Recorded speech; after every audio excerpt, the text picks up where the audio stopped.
RS प्रारंभिक परीक्षा हो या मुख्य परीक्षा हो, मैं कहता हूँ नोट्स बनाओ। वो नोट्स बहुत शॉर्ट में बनाओ। मैंने एक टेलर वैज्ञानिक प्रबंधन के जनक जो टेलर है उन पे नोट्स बनाए। आप देखो इतने शॉर्ट के अंदर ये सारे के सारे नोट्स आ गए। तो आप सोचो किसी भी टॉपिक को पढ़ते समय ध्यान से पढ़ो और उसका जो क्रक्स है वो सार तत्व है आप लिख लो। जैसे मैं आपको बताता हूँ, पहले टेलर बताऊँगा टेलर है क्या, और उसके बाद हम देखेंगे इसको इतने शॉर्ट में कैसे तैयार किया। तो टेलर क्या है कि आप यूँ मानो कि टेलर से पूर्व जो था संगठन के अंदर ये मुद्दा उठा फैक्ट्री के अंदर कि भाई उत्पादन बढ़ क्यों नहीं रहा, उत्पादन क्यों नहीं बढ़ रहा हो। तो टेलर को जिम्मेदारी सौंपी गई। Bethwell steel company, Midvale steel company, इस तरीके की प्रयोग चले थे। तो टेलर ने कहा कि संगठन के अंदर जो काम हो रहा है ना वो अनाड़ी तरीके से हो रहा, विशेषज्ञता के साथ में नहीं हो रहा, विज्ञान विकसित नहीं किया गया। संगठन के अंदर विज्ञान विकसित करो, साइंस डेवलप करो। तो टेलर ने ये कहा कि काम करने का जो तरीका है वो वैज्ञानिक होना चाहिए। वैज्ञानिक आधार पर कर्मचारियों का चयन करो, वैज्ञानिक आधार पर उनको प्रशिक्षित करो, यानी कि उनके ट्रेनिंग की व्यवस्था करो। इसीलिए टेलर ने साइंटिफिक मैनेजमेंट की बात कही। उसने कहा वर्क मेजरमेंट होना चाहिए, यानी कोई भी संगठन के अंदर एक काम करने वाला व्यक्ति है कितना काम कर सकता है उसका मानक तय कर दो, उसका स्टैंडर्ड तय कर दो, ताकि प्रत्येक व्यक्ति के लिए वो मानक हो जाए कि न्यूनतम काम है, मिनिमम काम है, वो तो उसको इतना करना ही है। इससे अगर कम करता है तो उसको सजा दे दो, और उससे ज़्यादा करता है तो उसके लिए बोनस यानी कि अवार्ड्स यानी कि पारितोषिक की व्यवस्था कर दो। टेलर ने ये बात कही।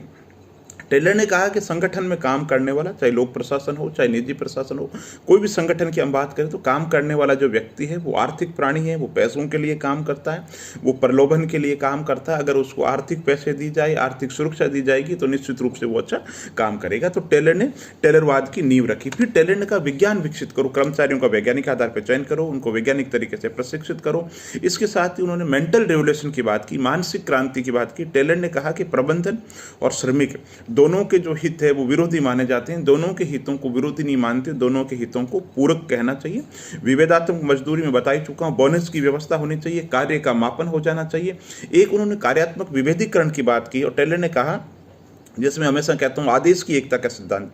आदेश की एकता का सिद्धांत है वो ये कहता है कि किसी भी संगठन के अंदर जो एक अधीनस्थ अधिकारी है उसको केवल एक ही उच्च अधिकारी से निर्देश मिलना चाहिए, यानी वन मैन वन बॉस। ठीक, लेकिन टेलर ने कहा नहीं, संगठन के अंदर वन मैन वन बॉस की जो धारणा है वो सही नहीं है।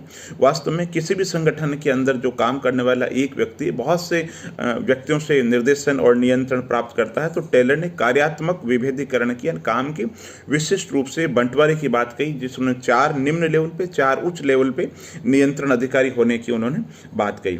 तो टेलर का सार दर्शन अब आप समझ गए होंगे। अब आपको अगर 50 शब्दों में लिखने के लिए कहा जाए तो आप क्या लिखोगे कि टेलर वैज्ञानिक प्रबंधन के जनक, कर्मचारियों का वैज्ञानिक आधार पर चयन, प्रशिक्षण, मानसिक क्रांति की बात कही। उन्होंने विभेद कार्य के बंटवारे के लिए उन्होंने विशिष्टीकरण के साथ विभेदात्मक मजदूरी, कार्य का पूर्वानुमान, कार्य का पूर्व मापन की बात कही। ठीक है, तो इस तरीके से 6 ये पॉइंट निकल करके आएंगे। ये मुख्य परीक्षा के अंदर आप लिखोगे तो आपका टॉपिक कोई भी बचेगा नहीं। ठीक है, इसी तरीके से आप अल्टरनेटिव कर सकते हैं, व्यवहारवाद कर सकते हैं, है ना। तो मुख्य परीक्षा के लिए हो या प्रारंभिक परीक्षा के लिए हो, नोट्स बहुत शॉर्ट में बनाओ। जो कीवर्ड्स होते हैं ना, यानी कीवर्ड्स, यानी जैसे मेरे से पूछे हेनरी फ्यूल, तो हेनरी फ्यूल के लिए मेरे पास में 5 पॉइंट है। हेनरी फ्यूल प्रबंधन के जनक, पहली बात। हेनरी फ्यूल ने संगठन के 5 तत्व माने, संगठन की 6 गतिविधियां मानी।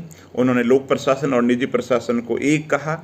उन्होंने लोक प्रशासन के अंदर प्रबंध की जो गतिविधियां हैं या प्रबंध के जो तत्व है उन पर ज़्यादा जोर दिया। पद सोपान का सिद्धांत, आदेश की एकता के बहुत ज़्यादा समर्थक, और पद सोपान के दोषों को दूर करने के लिए उन्होंने लेवल जंपिंग, गैंगप्लैंक फॉर्मूला दिया।